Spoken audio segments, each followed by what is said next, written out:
Okay, guys, welcome back. Episode 7 of the second season of the podcast. My name is Ian Fraser. I'm Matt Boyce.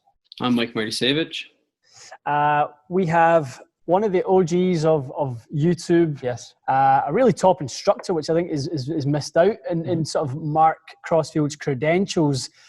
He's an excellent instructor, and in fact, the first sort of awareness I had of Mark was of his online lessons that he used to give.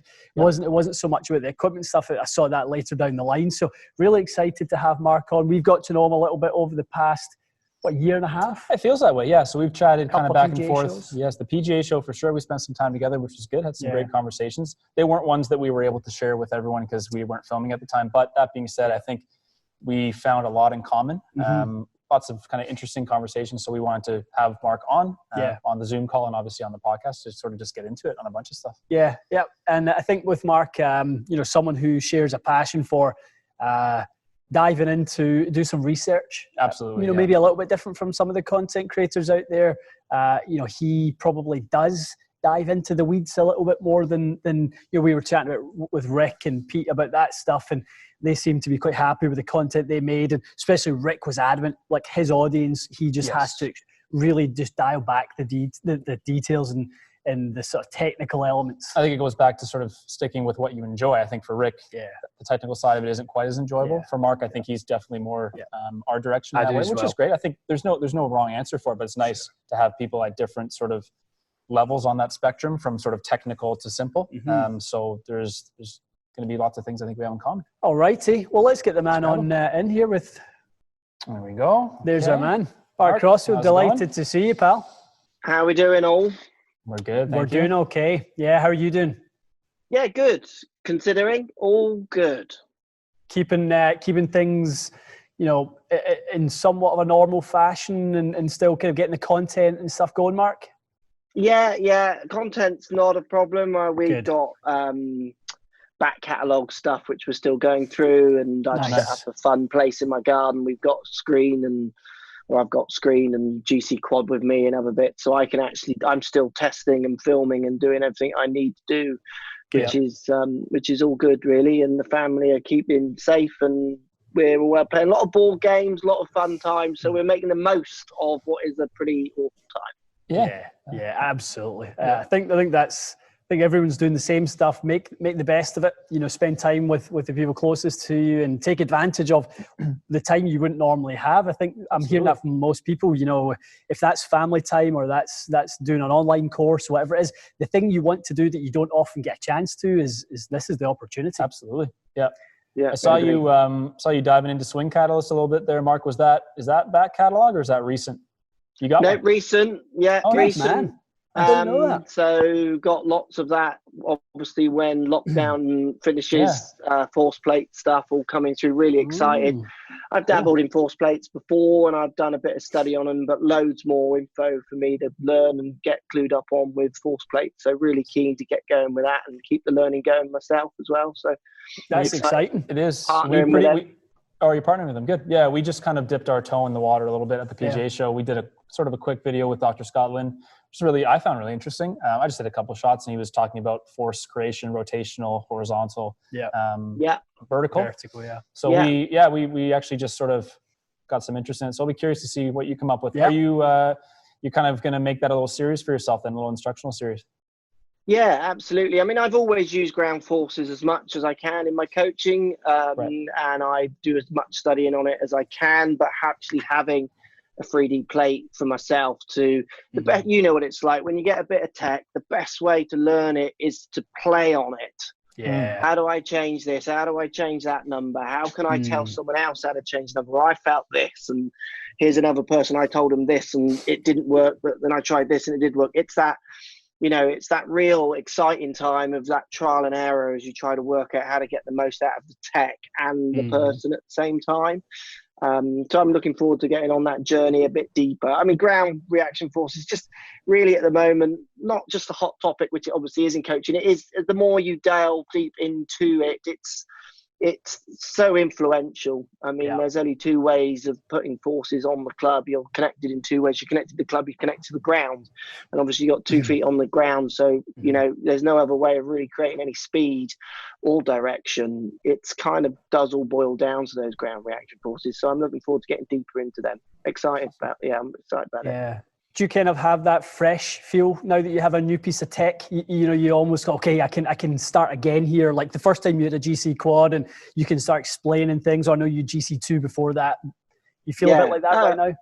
Yeah, absolutely. It's just, it's another rabbit hole to go down, isn't it? You know what I mean? I like going down rabbit holes. They're the best things. That's how you learn, you know. That's how I learn of anything I've done. I just go deep into that rabbit hole as possible and then come out and I know what to discard and what to include in my coaching.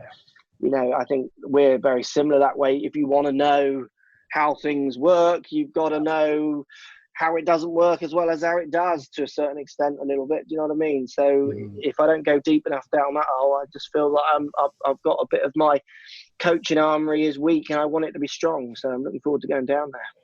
Great. I think the stuff with SwimCat, Mark, I think is interesting. Ian and I were reading an article from golf.com a couple of weeks ago, and they were talking about the spikeless and spiked golf shoes and how much faster guys were with spiked golf shoes. So the fact that you can now have technology from underneath the golfer to learn, you know, whether about spiked or non-spiked or different movement in the body, to me is, I really like SwingCat. I know a couple guys at my club that use it, and I'd love to get on it myself and see how bad I really am. I mean, I'm seeing some great studies at the moment where, you know, people are picking up 5 to 7 mile an hour club head speed by simply pushing in a different way from the ground. I literally watched a webinar that they provided last night. I went out there this morning, just tried a few different moves, and I was jumping 6-7 yards difference in my distance in a 7-iron, unwarmed straight off, just by pushing on a side of my foot that I never really would think of pushing on that hard. It's you can see that there's massive gains if you can utilize that tech for students. And for custom fitting, there's some really interesting Ripple studies at the moment that are not fit to publish that people are hinting at me that have big effects on custom fitting, which would be really like people reacting to the ground differently when you give them different shaft flexes and all these kind of ideas. So again, as someone who just wants to understand everything as much as possible, I want to see those studies, be part of them, test them myself, and share that information when I understand it as good as I can, really. Yeah, absolutely. It's funny talking about club fitting, and most people think SwingCat's something that is purely, okay, that's just for coaching. That's just for, you know, on the lesson tee and stuff like that. But someone, I can't remember who I was talking to, someone was telling me recently that there's a club fitter in Germany, and every single session he does, every club fitting session he does on SwingCat, and he extracts significant data from every single session, as you say, watching people change from club to club. Yeah, 100%. I mean, you know what it's like. You've got a client comes into you, you want to make them better. That's your only goal, isn't it? You want to improve them. I've always said it for years for people. Fitting and lessons for me are the same thing. That is, if I can give you a club and gain you accuracy and distance, why would I not give you that? I don't even have to say anything else. Here's a club, you're better, off you go. If I can change their grip, it's no different to changing a shaft or changing a lie or changing a loft. If I can change stance, if I can change the way they push in the ground, I don't care what tool I use to make a student better. I've got one objective when I got a student: make them better and make them think I'm the best person in the world and made them better, and they keep paying me and coming back. It doesn't matter if it's a shaft, a loft, a different color head, a different move in the ground, a different grip. They're all just tools in our armory as coaches or fitters, which are really the same thing. You know, I work with lots with Liam when I was with Titleist, and Will with Strixon when the world opens up again, watching their fitters. All they're trying to do is make that player better for that week, that day, that month, that year. There's no other objective. They just want them to enjoy their 8-iron more or their driver more. So it's an added tool, I see it, just to help the end person, which is a student. Yeah, absolutely. Yeah, I think I love all that, because sort of the whole marginal gains concept is so attractive to me as a club fitter. And and that's not just staying in club fitting. That can be taken a little bit from coaching and a little bit from maybe so a psychological change or something like that. And if you get those little 1% from multiple places, you can really help someone in the long run. I think Totally. we should all arm ourselves with those little 1%. Yeah, I mean, there those was are a the most great realistic tweet. too. Yeah, Go ahead, absolutely. Mike. There was a great tweet, and I'm going to misquote it, and I can't even remember who it was by, but it was basically one of the stats guys that I popped up on my Twitter who was saying, I think if you average tour player, if you increase them by half a shot every round, they earn like 70% more money every year or something. It was, I probably misquoted it, but it was basically that marginal gains for a tour player over a season just shows huge financial benefits. And as you say, if you've got, you get the student who just wants a bolt on. We all get them. Like I've had them for years, and they play once every 2 months. I ain't going to go deep down a swing catalyst hole with them. I'll use knowledge that I've got from swing cat and from quad and from fitters and fitting. But you're going to layer it on very different to when I'm talking to someone like Bernd Wiesberger or someone else who wants who's asking a question about how can they achieve what they want to achieve. Well, like you say, you need to achieve it in. Let's just try and get 0.1% wherever we can and keep pushing it forward. So that, it's using those weapons accordingly, isn't it? Yep. Definitely. Yeah, it's 100%. Well, let's dive back a little bit, and I'd love to hear a little bit more of your backstory, Mark, because I knew when you came on the scene, in the intro, I mentioned that when I first saw you, you were more giving online lessons. You were on the tee with people and really helping them improve, giving some tips. Maybe take us back before that and then take us up to now. Okay, so obviously I started playing was what I wanted to be. I was a decent player as an amateur, competed, got to a certain age like we all do where playing was just getting tiring and boring and people were better than me. It was like, this is a lot of work for a lot of travel where I kind of just want to go out on a Thursday night with my mates. None of my friends played golf as well. So it was I was very disjointed from I had golf group of friends that I never really socialized with, and then I had a group of friends. So those separate lives were always tussling against each other. So I've always loved learning. As a student myself, when I was a player, I wasn't someone who just did what I was told. I did what I was told, and I went away and worked out why they were telling me to do whatever they were telling me. I wanted to know. So coaching was such an easy avenue for me to go down. It was fun. I loved it. And I was intrigued at trying to work out where I failed in a selfish term and helping other players not fail in those ways. So I dedicated my life to being the busiest coach I could be. I always tell this story when I do talk. So my goal was to be the busiest golf coach in the world, certainly in the UK. And I kind of got there. I went and taught in London and probably was doing like 90 lessons a week, like crazy numbers of lessons, like proper fry your brain numbers of lessons. And so I achieved my goal, and I realized it was the totally wrong goal to ever have. Because I realized the more lessons I did, the worse I was getting, because I was getting tired and lazier. You had a lesson on me at 7 o'clock on a Friday evening. Like, I didn't book my mates in for that lesson because it was just, I was like hoping you weren't going to top it much. I was tired and blown out. Then started my family, which we've got 3 kids now. So we moved back to Devon.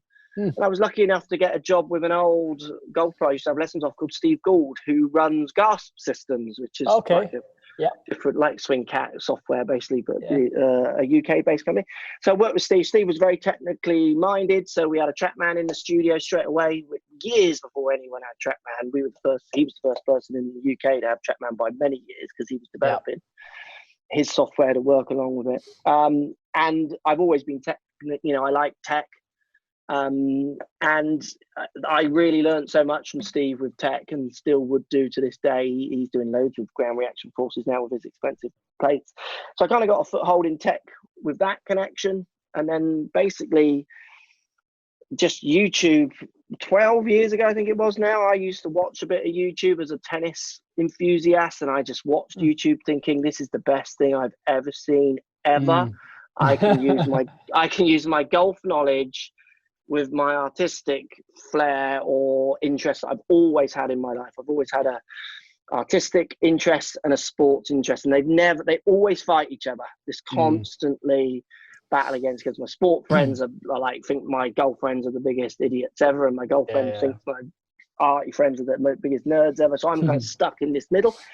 But YouTube just gave me a chance to kind of use them both, totally use them both.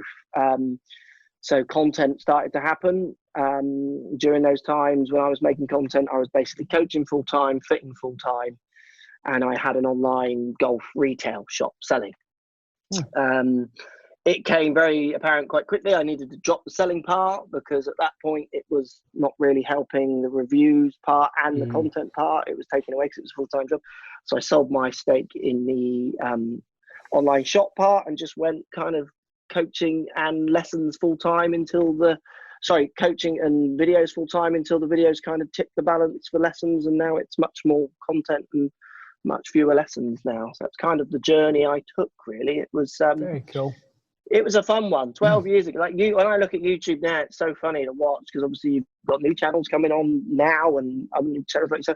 But when I look at some of my old videos pop up, sometimes people comment on them, or people push them at me like, "Oh, I watched this one from years ago," and I just think, wow, that was like not many people do the same job for 12 years. Like if I worked as a civil servant for 12 years, it's a pretty good innings, isn't it? Yeah.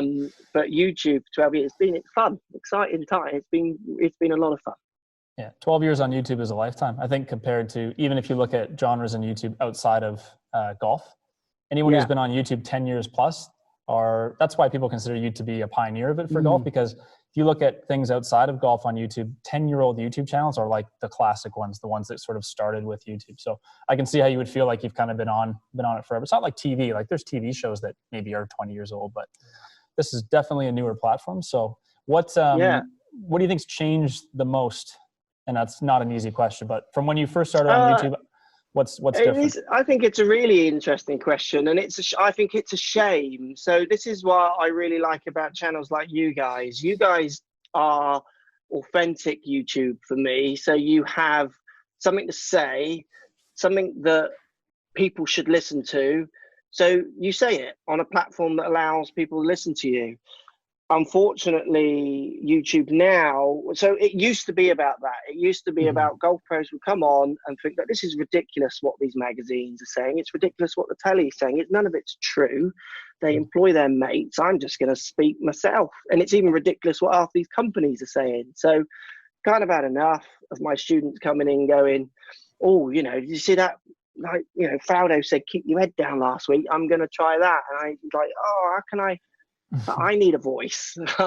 So YouTube used to be about people who had a voice, who wanted to change things for the better, make golf a better place as an industry, help students, where unfortunately now those channels are in the minority. YouTube at the moment seems to be a lot more about,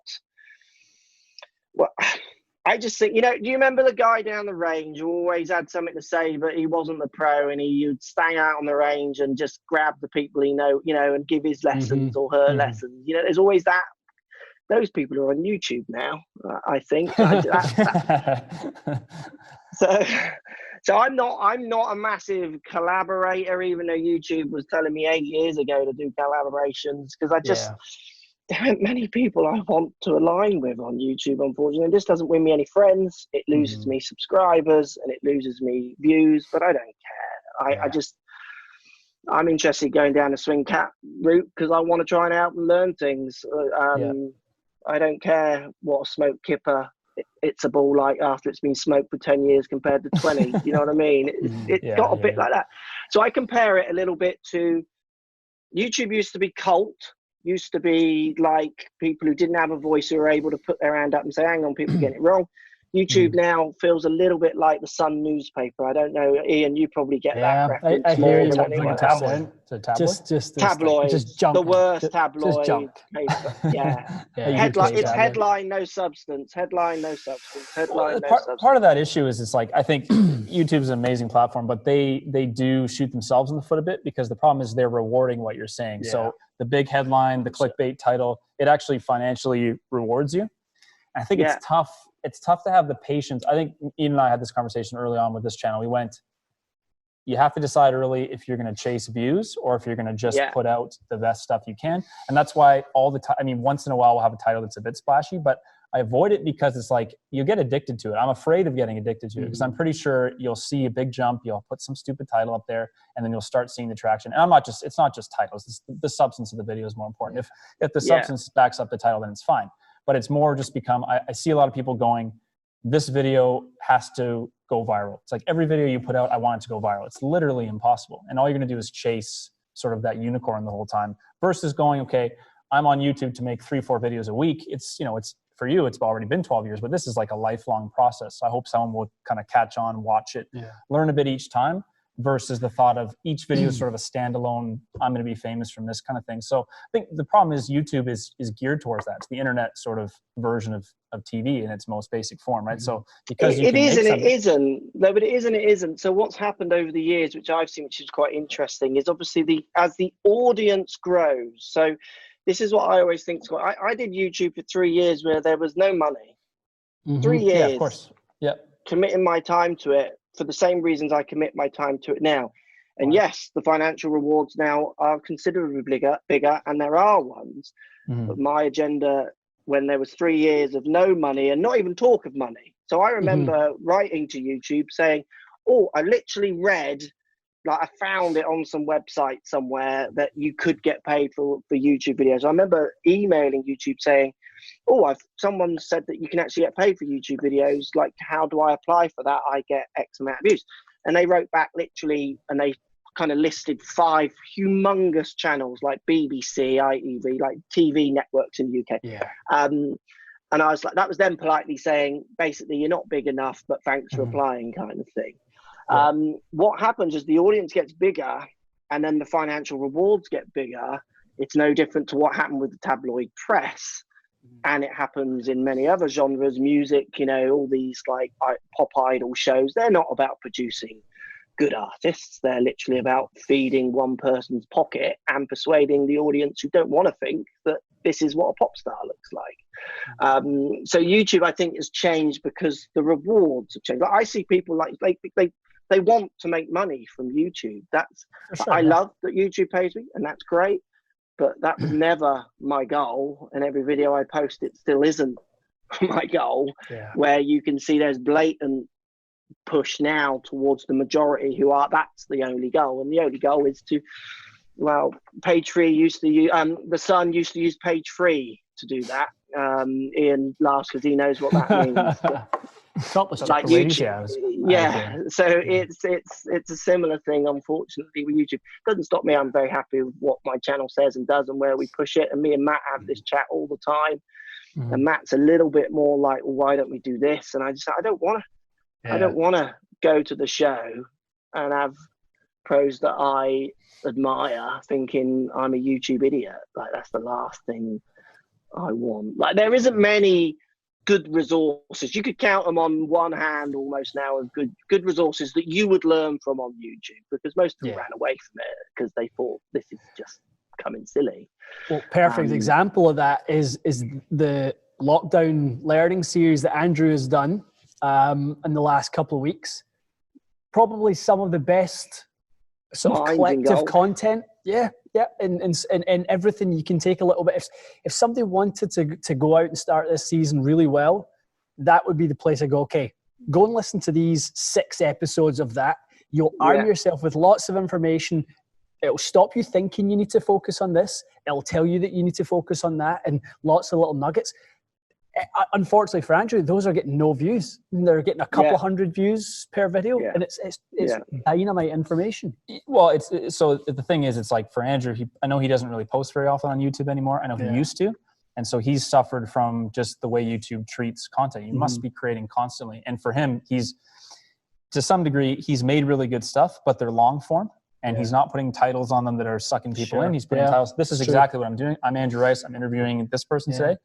Enjoy. Here's the description. And the reality is it's just not a platform that at the moment rewards that as much as it does to something that's shorter and a little bit more splashy, and from a channel that already puts something up every day. So it's a blessing and a shame, because think about Andrew, if he didn't have YouTube and Instagram, then what's your option, right? I mean, I think the fact that someone can watch good stuff is better than no one, because without YouTube, you get no one. Yeah. Because we aren't all getting on network television. Let's be honest. There'd probably be like a golf show, or like someone like Mark might have a segment on Golf Channel if he's lucky. Like that used to be the highest aspiration. Mm-hmm. I think YouTube's allowed some people that would never have gotten into it to get into it. But as you're saying, it also does let everyone into it. It is by nature inclusive. Yeah. So it's like anything else. You're going to get some stuff that sucks, and in there's going to be some good stuff, and it's just up to people to decide what they want to watch. It's just maybe it's the purist in me, in the sense of I see our best performing video is the worst video we've ever made. Is a horrendous. Oh, I love that. I love that. I hate that video. We put videos up sometimes, and I say to them, that video is so good, and like the information in there can help so many people. Yeah, and it just dies. And then we put a video up, which I just think that's just really go on. We'll put it up. We've made it. It's like there were good intentions, and they love it, and you just think, wow. That's the best. Well, give us.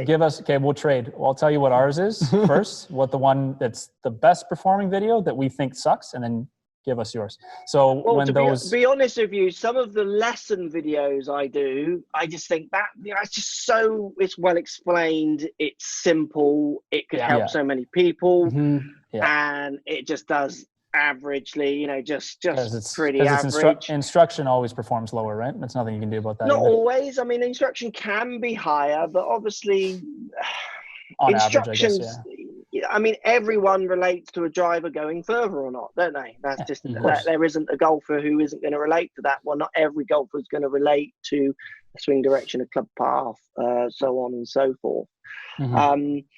It's funny. It just sometimes it makes me giggle. I just think what it does, it inspires me to make more videos, because I think, how can I get those people who aren't watching the one they should watch to watch the one they should watch, and get them not to think they should watch. So it's all part of the game and fun for me down the line. But I have the exact same thing. We laugh sometimes. Yeah, it's hilarious. The reality is you can still gain a positive. I mean, there's people that have come to our channel after watching this stupid Tiger Irons video we made. We unboxed the Tigers, TaylorMade irons. We hit like 3 balls. We said an unboxing video. It destroys me. It's the most viewed video ever, and it's I'll tell you, it's one of the worst. It looked cool, but it had no substance whatsoever. But the flip side of that is, if a bunch of people found our channel and watched other videos afterwards, then fine, then it's a blessing. Yes. But the reality is, it's a bit discouraging, and I don't mean to sound like, I don't know, it's not negative, but it's a bit discouraging when you make something that you think isn't very good, and it actually does, in this case, 10, 15 times better than some of the videos we made that we're just like in love with and thought were the best. They might still be under 25,000 views a year later. That one's got like 200,000, and it was a whole lot of. And this is that when I started, there were none of these decisions, because, well, the analytics for a start were basic when I started. I can't even remember if every channel had them. YouTube was still combating those 12-second clips that used to get millions of views that would have. So they used to, when I first had our firstborn, so Fanula's now 14, so 14 years ago, and I was watching YouTube, and she wanted to watch, say, Postman Pat, which is a TV. I don't know if you get Postman Pat in Canada. So it's a cartoon. I think so. So basically, people would put a thumbnail cartoon of Postman Pat on, knowing that all parents were looking for Postman Pat. You click on it, and it was just someone either swearing, like a voice. And they would get loads of views because of the thumbnail. So YouTube was still at that point where you could literally put a cheeky thumbnail on there and get millions of views. That's the original clickbait. That's literally the original clickbait. Yeah, and then you could see, YouTube was obviously evolving, so it learned how to get back, because you don't find that anymore. No, not so much, that's for sure. Definitely I see so many creators on now is that they do that decision you just pointed out. How many times do I unbox Tigers clubs, which is heart-wrenching, and as a for me, a professional person of 20 plus years of training, to have to do that every week would kill my soul. I don't think we would have done it on a regular basis. Yeah. So, do you know what I mean? If it gets the most views, though, lots of people are deciding to keep making that video because they know that's why YouTubers tipped for me the other way. I used to use it as a resource personally for learning from great pros. where now there's very few that I would listen to on there. They're not basically on YouTube, which is a shame. It's a shame. Mark, who would you say you learned most of your teaching from, and what is your philosophy today with teaching and working with your clients?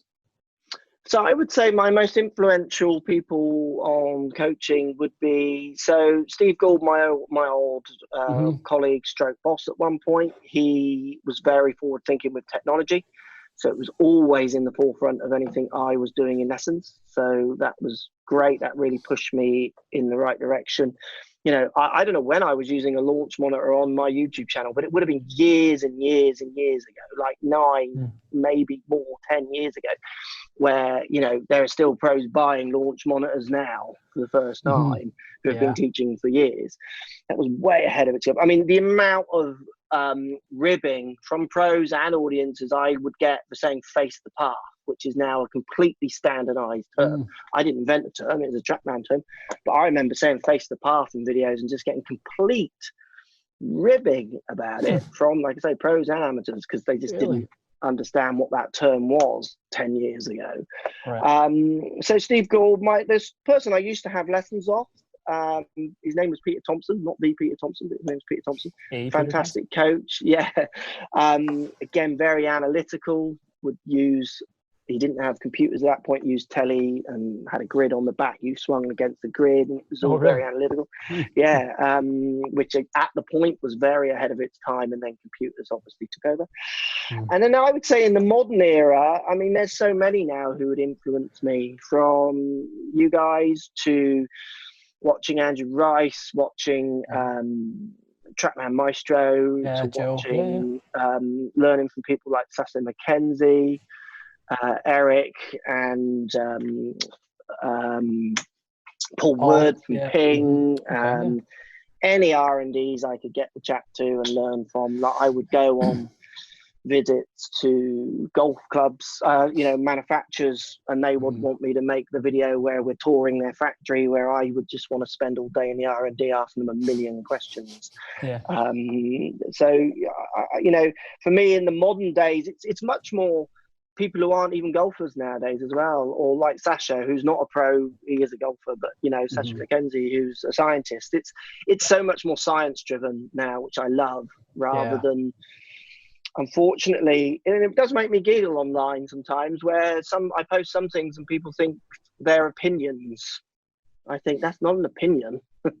Like that's a proven fact that I've just posted there. Like, we can debate if that's an opinion, but then it's not a debate. It's a proven fact. So I love the way science is now influencing it much more. Still plenty of golf pros who don't use science enough, but it's changing and it will change over time. The biggest problem with science is it's boggy. Trying to sell science to the mass public is difficult. I mean, look at COVID-19. People still are scared to use science for the solution, where the solution will only come from science. It's genetics that's harming us all. It's not an opinion thing. It's pure genetics. Genetics doesn't care about opinions. It will deal with fact only. Science is a funny argument. It takes time for people to embrace science. So that's why I think in golf it's just taking a while. But especially voluntarily, when you're, it's your hobby. It is hard if someone's not scientifically inclined, or that's not the way that they like to learn. I can see that. I mean, we see it all the time. We get comments just being like, I don't know what the hell you guys are talking about sometimes. And it's fair enough. I mean, we don't probably do a good enough job at times of, I guess, simplifying things. But at the same time, I think we've talked about this many times, but you can't please everyone. You can't make it for everyone. So I don't honestly, I get to the point where I don't want to simplify it more. And the reality is we're already simplifying it quite a lot. I mean, there's stages to get to that point anyway, right? You can, I mean, if you aren't quite at the phase where you understand face to path, then maybe you're not the same person that needs to explain that step up. Maybe there's another resource that they need before they get there, which I think is fine. But I think you are going to get to a point, I agree with you, where if you try to oversimplify everything, you kind of lose your identity in that. And then who are you talking to? Anytime I'm listening or I'm paying attention to someone, I fully accept that I'm not going to understand everything the first time I hear it. And I'm in sort of, I'm into that piece of information enough to know that I'm going to have to press pause, look something up. Okay, that's what it means. Okay, let's keep going and go down that route. I feel like sometimes on YouTube, unless it's just dumbed down, and then dumbed down more, it's just not enough. It needs to be 4 minutes long. I don't have an interest in that. I would actually, I would pull myself off YouTube at that point and just go back to doing what I do on the day-to-day, which is serve customers that come in the door here. And it makes sense. And the thing is, like, if there was ever a point where it was easy to watch part of a video, stop, and then Google something, you can't do that with live TV 30 years ago. Like YouTube, you can literally just watch it, pause it.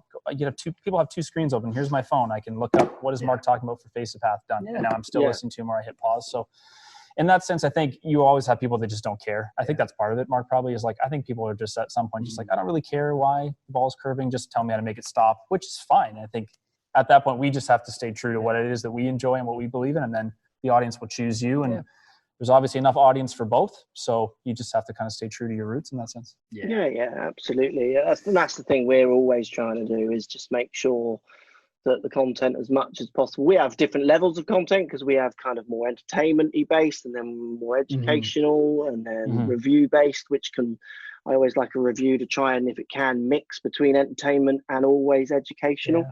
We did a box set video recently, playing with a box set, and we got the third part coming out soon. I did this test like 5 years ago, and there was such good stories that came out of it. If you take away the fun of us playing with a box set, which costs 200 quid compared to drivers that cost, I mean, my driver's 700 pound that I use at the minute. I'm using a complete set of clubs that cost 250 quid.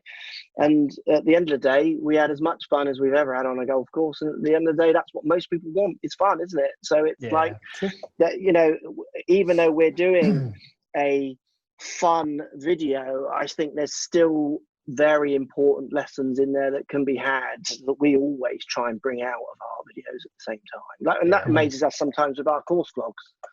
People say things, and I just think there's so many lessons in there if you actually listen past the ribbing and the silly jokes that we're doing, which is us just being us with ourselves. Like the amount of times I'm saying, right, I'm hitting an 8 iron, it's on a slight downslope, want to hit a 7 really, but it's going to come off lower, so I'm going to hit an 8, land it on the front, roll it. Like, if you can't hear that lesson, I'll break it down and do a shorter video just about why I hit an 8 iron. But I just think like that there's so many lessons in there if you actually want to hear them or not.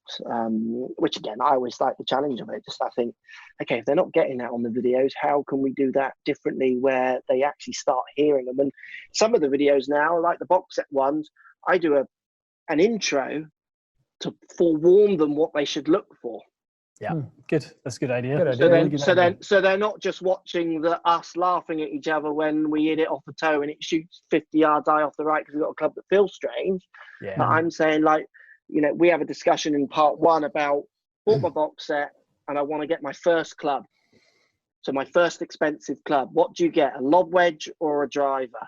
That's an interesting conversation, isn't it? And I say, I would have a lob wedge, I think. Literally just after playing out of a bunker where I couldn't stop it with the 56 degree wedge. And then as the video goes on, we think, actually, no, the driver I was hitting was about 30 yards shorter, and I can't give that up because I'm short. Where Matt's long, he's much better at short game. So actually he would buy the 60 and I would buy the driver because my best skill is driving. The box set's wounding me.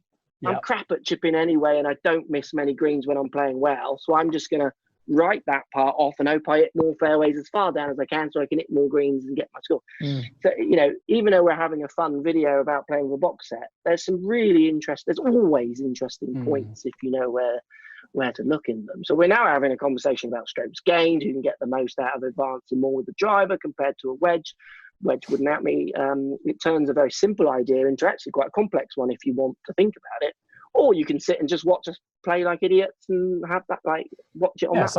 Something for everyone in there, definitely. Yeah. Before we sort of digress off, maybe get into equipment a little bit, but one last thing about YouTube, just in terms of the way things have progressed. What's your relationship with the comment section? How do you have a philosophy for dealing with both the positive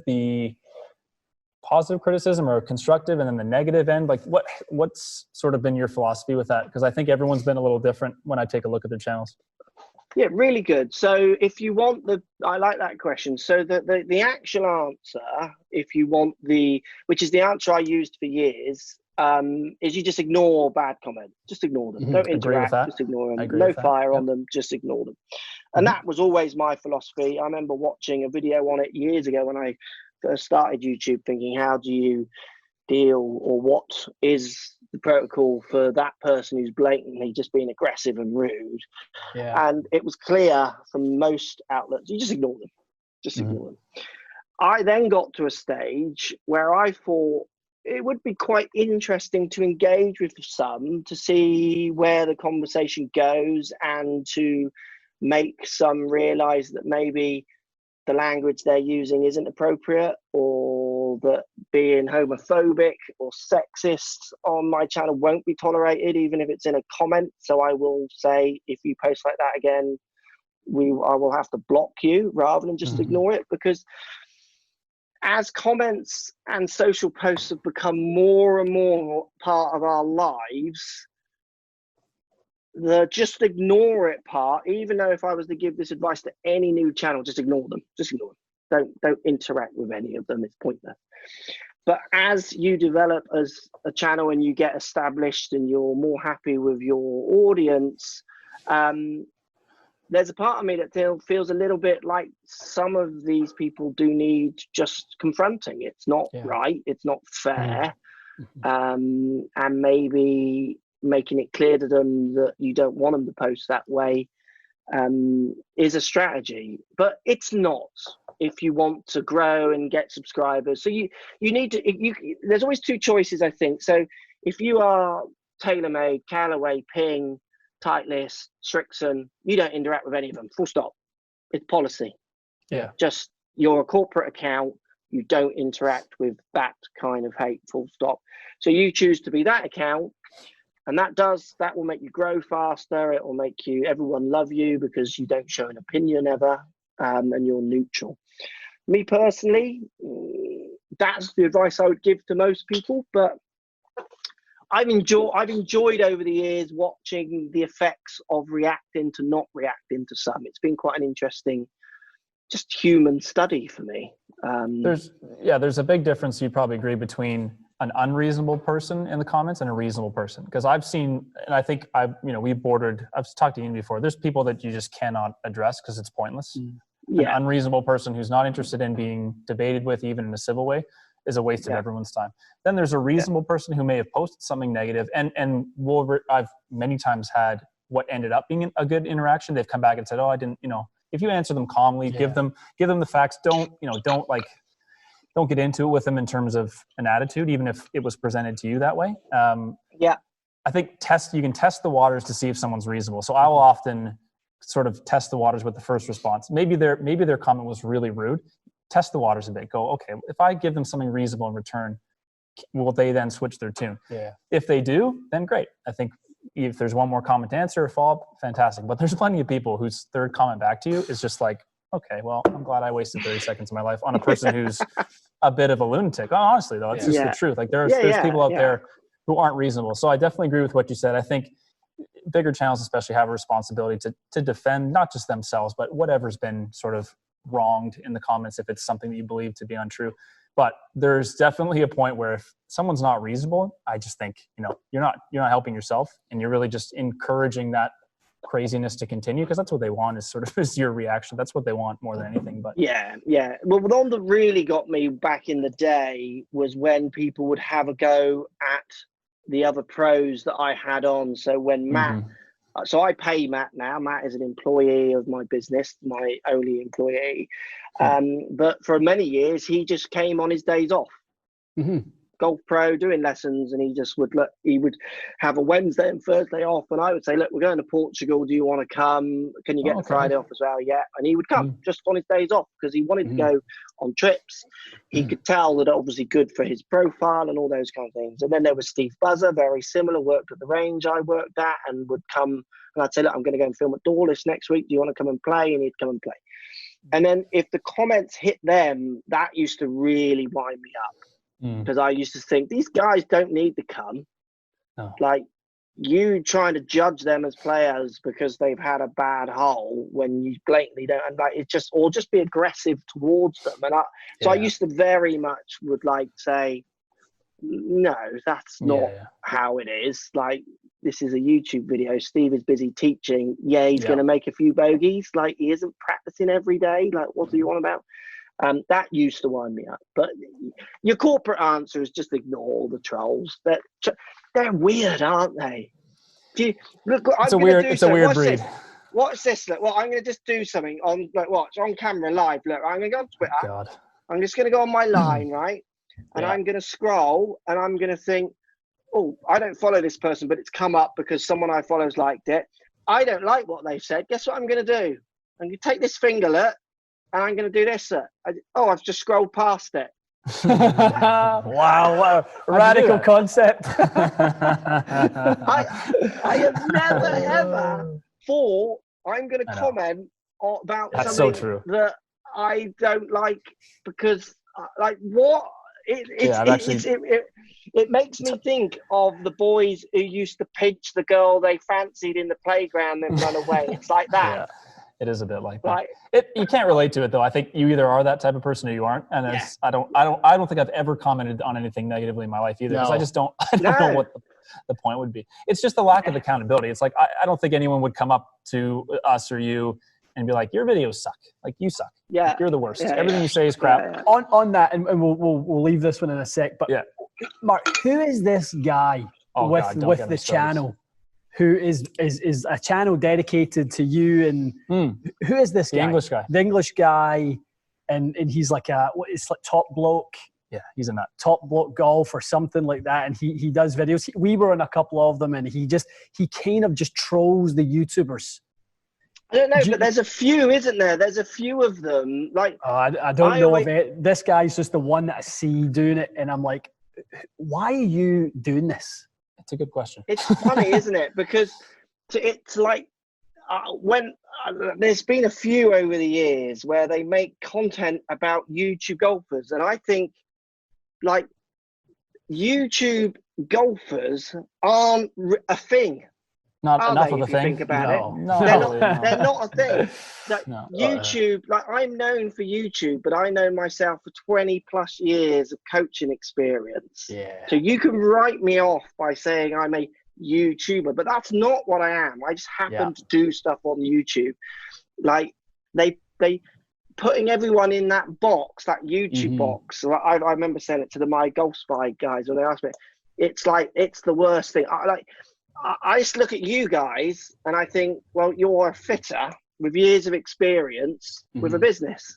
You do YouTube videos, and if another platform became bigger, you would just do them on there. It's not that you're YouTubers. You're just very true. Golf pros or a golf pro with something to say. So I always think, and I think I even write it on my Instagram, I'm not a YouTuber. Like, don't call me a YouTuber. That's in your description, okay? Yeah. Because it's like, I'm 20-year plus experience as a golf coach. I'm not some person who just wants to show their breasts or hit a smoked salmon on YouTube because I've got a camera. Please don't put me in there. So when people make videos about YouTubers, I always think, I'm embarrassed that they think that that's even, like, it's a thing in there, obviously in their world. But in golf, it's like, what? It's just really, it just baffles me. That one. Yeah, I find it all slightly embarrassing. It's all a bit wild. It's funny. When we first started this stuff, and I remember saying to Matt, if we go down, if this becomes something that all you end up doing is just batting away trolls, and people just come on and disagree with everything, I'll last 5 minutes doing it. Yeah, it's true. Yeah. And we'll just stop, because I just can't think of anything worse than having to go in there and justify why you think something is the case and that sort of thing, when a lot of the time, like you say, they're not opinions. No. They're facts. They're hard facts backed up by science and data upon data and that sort of thing. And thankfully, it's been mostly good. Yeah, it's been mostly good. We've got a small channel, relatively speaking, to yourself, and the thing is, like, we don't get nearly as much of that. The comments are mostly fine. I mean, we just get less by volume. I think when we do see the crazies is more like the videos we were talking about, like ones that blew up not for merit, but are just bigger topics. There you see, like the Tiger Irons videos, those comments are a bit they're a bit of a sewer compared to other stuff.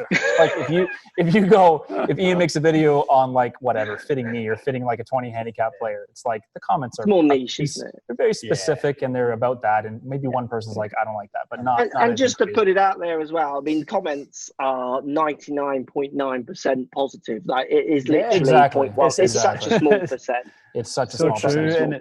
But unfortunately, it gets your attention, but less so. But it's a bit like that guy on the range, though, isn't it? Sometimes they're bigger voices, but they're still complete loop loops. But they've got time to be a bit louder, and it's that guy on the range. I've worked at ranges for years, and I'm a coach, and I walk down a range, and this guy is teaching this person on the range. You just think, can you stop doing that? I pay to be at this range. Stop talking to our clients. We get that a little bit in here, Mark, and we call it the buddy fit, and it's the guy who is that guy in the range, and he's like, "Oh, I'll come along to your fit because I can add something to this. I'm gonna add my opinion in here, and I'm gonna ask that guy, why is he giving you that shaft? It's just like, let's start this thing properly. You can go and sit in there, the reception area, and we'll just deal with the customer one-on-one. How about we do that? Because we're focused on them. I'm not going to give him 70% and you 30%. Yeah, who are you He's paying me. Yeah, exactly. I'm going to give that guy 100%. And let's not divert his time. There's so much of that in all sectors, not just golf. It's like you've paid an expert. Maybe just take their advice. I mean, if you don't really want their advice, then it's your mistake to begin with for coming in and booking a session. But funny. You guys are lucky you're not posting any photos about club building, because let me tell you, the questions I get. Oh, really? The questions I get, the arguments that I get into, the best button in all of Instagram or all of social media is the block button. Because I like the mute button, because they keep going. But that's true. That's a good point. They think you can hear them, but they can't. think they're still going. It's true. Mike, you need that mute button. That's amazing. It's some people wear the block button like a badge. You see, that's true. Yeah, that's very, very true. Badge of honor. I'm surprised. Beautiful. There you go. Well, I guess a lot will be changed tonight to mute. Mikey's using mute. Now that we've wound you up about the negatives, Mikey, why don't you dive in a little bit of golf travel stuff?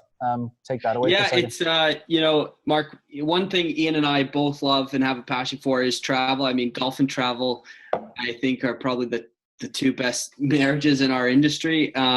Give us your kind of background with your golf travel, trips that you've gone on. I know I watched some stuff about the 2020 and 2021 Masters. Give us, talk to us about your golf travel. Okay, so your golf travel enabled me to go to courses all around the world, and they also enable me not to have to particularly interact with the courses. This is a problem I started when I started this years ago with your golf travel. I would phone golf courses up saying, "Can I come and film at your golf course?" Mm-hmm. And they would say no. And I would say, "It costs you nothing. You're going to get 100,000 views over 6 parts. Why no?" They just didn't understand it. So I got bored of speaking to golf courses. So I went to them. They've got connections. So it just worked together.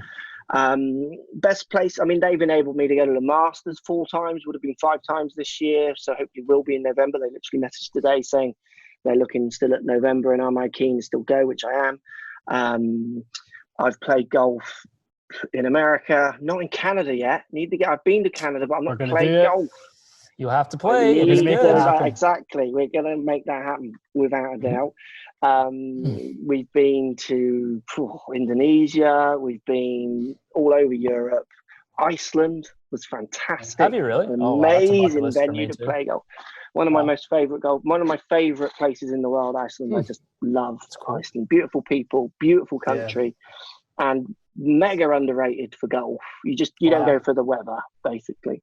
So lucky enough to travel and play some of the best courses in the world, from I don't know, Sawgrass, which I loved, one of my favourite courses. Totally suits my style of golf, just getting it into position. Accuracy is like massive there. Did an amazing Florida trip where we played, was it PJ National, which was amazing. We played Bay Hill. Bay Hill is magical as a golf I love course. Bay Hill. Just, I love that too. Just like the history with Arnie around the clubhouse is like it's worth that in itself. Yeah, the locker room is worth it just going down there. Yeah, and the golf course is just stunning, like amazing condition, beautifully just such a beautiful place. So yeah, just lucky enough to go around the world and play some of the best courses I've been lucky enough to ever play in some amazing parts of the world and explore, really. So I love my connection with Your Golf Travel. Yeah, where's your favourite course, Mark, out of interest? Sawgrass would be hard to beat. Yeah. Sawgrass would be probably my favourite, and I'd like to play it again.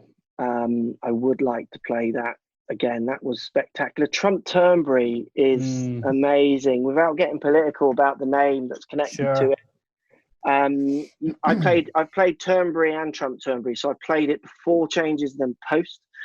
It was a brilliant course before changes, and it got better post changes. And I think it's going to get better again. There are some plans to do a few other bits, and I think it will get better again. And I think to take an open venue with proven open history and make it better, that's quite an achievement, isn't it? Like, forget the name that's connected. That is such an achievement. And I do hope the Open can go back there, because it would be so special. It's such an amazing place. That's hard to beat, to be honest. You know, the funny thing with Turnberry, since it became Trump Turnberry, is and people, most people wouldn't believe this, is how influential he was in the course design that was changes. Surprising. So I used to work there, Mark, and Ricky Hall is a great friend of mine. I worked for his twin brother Fraser, and he's got some unbelievable stories about having dinner with Trump, Donald, and so they'd be going through changes. They'd have all the big course designs, and Trump would be in there making, okay, let's do this, let's do that. Okay, scroll them up, right, I'll see you for breakfast. And he'd come in and he's redone them all by the time they're at breakfast. And Ricky would say to him, like, did you have somebody do that for you and send them over? He's like, no, I stayed up all night and done them. And he had like 2 hours sleep. A lot of people say his best skill maybe, or his best vision maybe for golf course architecture. Interesting. Just a true, he's got a true eye for it. Yeah, well, I mean, I think that's a nice unpolitical conversation about Trump. That's a good story, though. I mean, it's definitely one that I've never heard someone say anything negative about Turnberry after the changes, and I think that's nice in a world where there's a lot of negative going around. It's nice to hear of something that was a benefit to that kind of renovation, that buyout. So good stuff. Very cool. Mark, I want to just touch on something, because I think there's a misconception that people throw, and now I've got to know you a little bit more, and we've met each other a few times, and I'm getting to know you. A lot of people are very sort of misunderstood when it comes to you and representing brands and their interpretation of what that is. Most people don't understand that you're not a brand ambassador for Titleist or Cleveland Strixon because you want to play their clubs specifically. And you know, you have a thirst for knowledge, and being able to get into the companies and learn from them is what you're truly, truly passionate about with that whole thing. Can you maybe tell us a little bit about that? Yeah, I mean, I love working with the companies. I always have worked with the companies, if not only on a financial basis, since announcing when I joined with Titleist and now with Strixon. But the relationships are still very much the same before the money was there, in the sense that it's a chance for obviously them to put their product and name in front of the camera more, which is the blatant obvious truth that, you know, that's just there. I don't try and hide that. But the access they give me to things that are hard for me to get access to, from R&D to tour access to player access to becoming, you know, so with Titleist, it's going to be the same with Strixon, but obviously this has stopped it. I mean, I would have already been to about 3 or 4 events this year to work closely with their players, which obviously haven't now happened, but it will. If we go back to the Titleist relationship, you know, I could stand on a range with someone like Bernd Wiesberger or Wade Ormsby, Scott Jameson, to a point where they would turn and ask me questions as much as I would ask them questions. It was a relationship that allowed me to get close to fittings through Liam. I think you know Liam. Yeah. And watch how they use fittings, watch how they use placebos as much as they use a fitting to try and make this player feel like they're going in a forward direction, to watch how much tour players are no different to the customers that probably come through your facility there. They're all searching for something that often isn't there. And if it is there, if it's really there for any period of time is debatable. So it was just really interesting and exciting ways of getting closer to people that, it takes time. When I first got on the range with a camera, stood with Liam, the pros would shut down. They don't want to speak. They're wondering whose side am I on? I would get there and they would be telling a story about what happened last night when they were a little drunk and what Jim got up to down there, and then they stop because they're like, is this the press? We don't want this story. So you build up this relationship with them where they realize that you're there for them. I would say to them, if you say something that's not appropriate, I'm cutting it out. Just say what you want. All I care about is what I can learn and what my audience can learn from your fitting, from your choices, from why you're changing that club or not, or why you're asking why your 9-iron goes the wrong distance when we don't think it does. So the brand alliances for me just give me massive options that, again, I would really struggle to get. People don't realize, I think, as well, those European tour, those kind of places, they're very closed house kind of, I don't know what the right word is without offending. It's a little bit jobs for the boysy on these tours. And if you're not in with the in crowd, it's very hard to get passes, to get close to players. You've got to have an in, and the companies give that to you because you're representing them. And then in turn, their players, to the point where their players were starting to ask me questions about social media, and then ask me questions about fitting, and ask me questions about lessons, because they had watched the content and they knew, that I was a pro, that I entertained, and I did social as well. So for me, it gives me a great opportunity to get to their R&Ds, and also the tour access for me is fantastic because it's not easy to get. No, it's basically not. Very true. Yeah. We found that, and it may even be slightly even more difficult or different in the PGA Tour. We had some PGA access. Tour is so hard. It's one step up, probably, in terms of the closed off. I would say about 10 steps up. Is that right? It's that bad. Yeah. We had some access through TaylorMade and Trotty and those guys. Which was great. But they get battered away from allowing us in because we have a YouTube channel and all that. It's very different, obviously, right? They know, they know we're not even on staff with one or any company really. So it can definitely be hard to access. I think that's the only way we have access players in person so far. It's through equipment manufacturers. Like I saw you did video with Jamie Sedlowski. He's a great guy. Yeah, Strixon was nice to let us do that 2 years in a row, 2 years ago, and then last year we were with Jamie on the range, which was a blast. I'm sure you had a blast, and he's a great guy. Yeah, so stuff like that's awesome. I mean, I think I can understand why. Yeah, the in is very necessary. There's stuff you want to do, and your audience asks you to do. They assume you can do it, and you just can't a lot of the time. There's stuff you can't get your hands on, or people you can't get access to. So yeah, using it as a tool to enable you to make better videos, I get it. Yeah, definitely get it. Yeah, the other thing as well that really excited me, and I'm not sure it's something that me and Matt talk about a lot. I'm very proud of what I did, certainly with Titleist and now with Strixon. So the normal relationship when you talk to golf companies about partnering with them is that I would say, this is the best Titleist microphone I've ever used. Not to pinpoint Titleist. This is the best branded that I'm associated with microphone I've ever used, regardless if it's good or not. That is how those associations have always worked. So when it became with Titleist, and it was actually originally, it was Titleist and Strixon who originally were the two people who were not fighting it out, but whatever, were bidding at the start.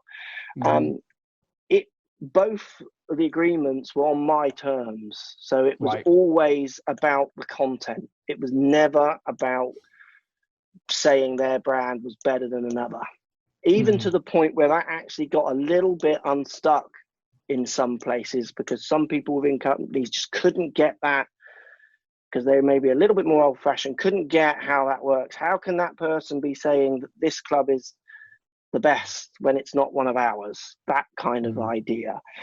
But luckily there's enough people out there now to realize, even to now where you see the magazines are now doing compares where they never would have done compares before. And I know that for a fact, because they were petrified of losing their advertising content or their advertising revenue by comparing a Titleist to a Strixon, and where Strixon aren't paying them but Titleist are, or a TaylorMade to a Callaway, because TaylorMade pay this magazine and Callaway pay this magazine. It's so political, that kind of stuff. So to actually get a sponsorship where I'm still able to hit every driver 262, for me, doesn't get enough. Yeah, it is. It blooming is, eh? Just get you started on that, eh? Better be 270 one time. Let's go. Yeah, I know. But it's interesting because it's, again, I just don't think people who don't think about it realize how tough that was and can be. I have to really make that persuaded, and I pulled it off. I was with Titleist for 2 years, and every review continued. Every compare was the same. The numbers haven't changed over the 12 years of doing it, and it was the same with Strixon.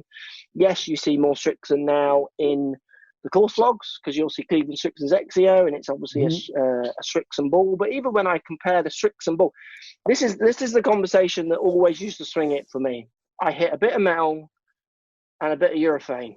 That's a review for me. It's not about the brand. There's a bit of metal, it's a bit of urethane, and then I show the numbers. To think that I could be biased would be to not understand what I'm testing. Because all I do is hit a club and show you the numbers. There can't be bias in there. Like you would see if I was swinging one faster than the other. You would see if I was hitting one in a different spot on the face to another one.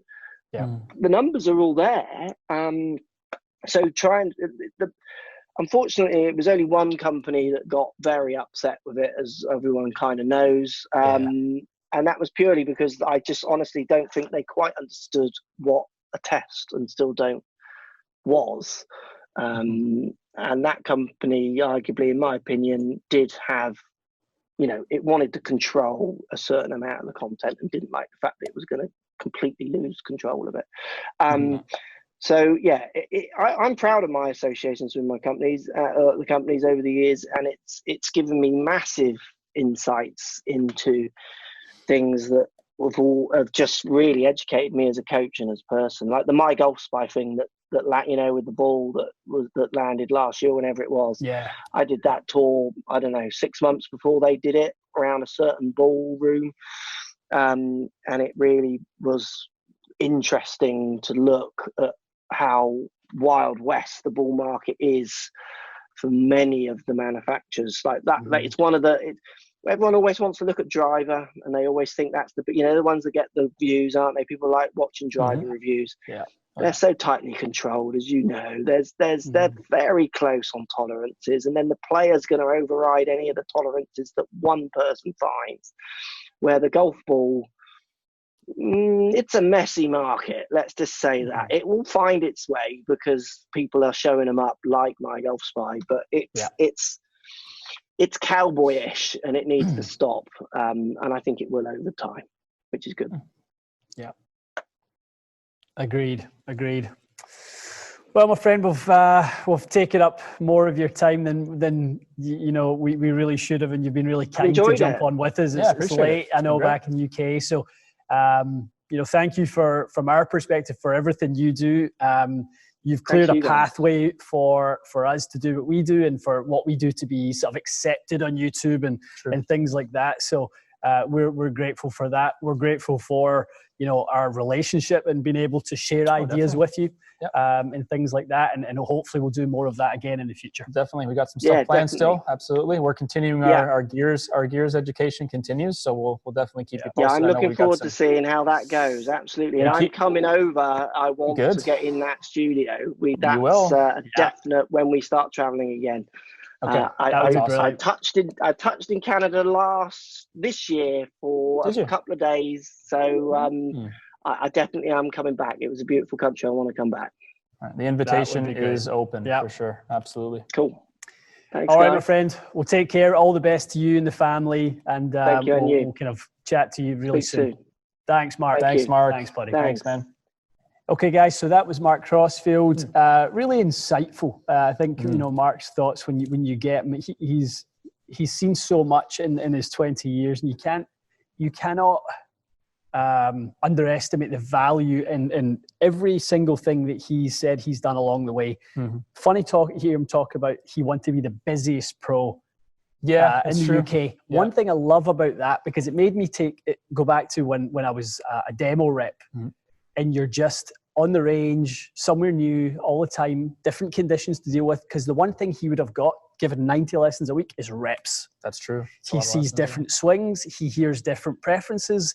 You build such an arsenal of weapons to then go, okay, well, you need this. Yeah. You need that. And there's nothing like getting reps. When people reach out to me online and go, I want to be a fitter, can I come and work at TXG? That is the worst thing you could do. Yes, is come and start at TXG. True. You need to be in the field getting thousands of reps a week. You're not going to get that in a by appointment only scenario like TXG. Yeah, the volume is not there. It's not there. And you're also spoiled with the environment.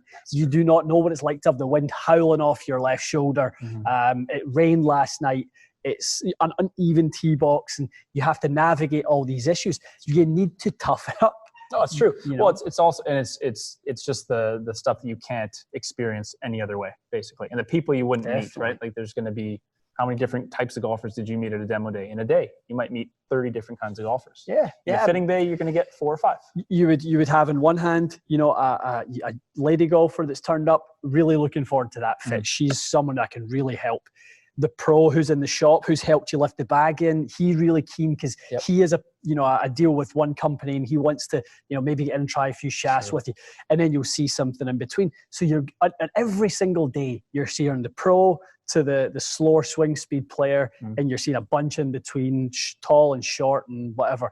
It just builds up so many reps. So I really liked that Mark was saying that's how he started, and no wonder he's got such sort of depth of knowledge like he does now. Yeah, he's definitely someone who's very well balanced, it seems, across equipment, instruction, but not just saying instruction's a bit general, but I like to see that he just got swing catalyst. Like, he clearly is someone that likes to continue learning. Yeah. And I think when you look for someone like you guys are the same, you guys are always, I see you doing stuff. You're looking for the next step to sort of further your education. So it's always a good moniker of a smart person. What I hear in the community is that people say about Mark that he doesn't listen to anyone. He doesn't take anyone else's views. That's not true. He just doesn't. If he doesn't think that it's a good opinion, or it's the correct source for the opinion. So that's definitely not been our experience. He's very willing to learn. I think he seeks out a learning opportunity as much as possible. Well, I know the people that he's taught. When he says he's learning, he's talking about Joe Mayo, Andrew Rice, Eric Henriksen, Paul Wood, Sasho. Yeah. These guys are not common names in the YouTube space. So when he talks about not taking sort of opinions from others, it's because he has a different caliber of expert that he's reaching out to. He's reaching out to academics. Two of the guys he talked about were Sasho, Mark Brody. Both of those guys are professors at top universities. True. So he just gets his information from another place, despite the fact he lives in the meat of the bell curve. He does. When it comes to when it comes to YouTube. Yeah, your content. I think that's the challenge that YouTube presents, right? I mean, you can be as educated as you want. In the end, you can't convince everyone. I think you just have to stay on the path that you believe is correct. Keep it based on the science, present the information to your best of your ability, and hopefully people take it for what it is. Yeah.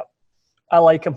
I think I'm enjoying getting to know him more. I think we can start to feel a good relationship brewing between us and Mark. So I truly am excited to see where that goes. So hopefully one or the other will occur sometime later this year. Maybe we'll head to the UK. Maybe Mark will come here. late 2020 or early 2021. We'll see It'd what be goes great on. if we were able to travel and go and do that sort of stuff. But it's just it's on the list of things to do for us now. Yeah. Yep, definitely. Awesome. All righty, good stuff. All right, guys. Well, we have anything lined up for Thursday this week? You are going to be on with KBS Tour. Going to be on with KBS. Yep. Yeah. Yep, that's Thursday. So that's the next podcast. That'll be really good, and one for us really to, maybe dig into the details a little bit more. Get into that with Tim and Kim and TK on that stuff. That'll be really, really good. Lots of KBS enthusiasts out there. Well, that's what people are tuning in for. I can promise you. If you click on a podcast or like what I know we posted on TV, you click on that topic, you are looking for the nitty gritty. You're not looking for an overarching generic shaft info. You are looking for the absolute depth. So I think that'll be a great topic for all the shaft enthusiasts out there. I love that. Shaftoids. We like to call them shaftoids. All right. We're shaftoids. We like them. I know. Okay, guys, take care. We'll see you next time on the podcast. And if not, we'll see you on the YouTube channel.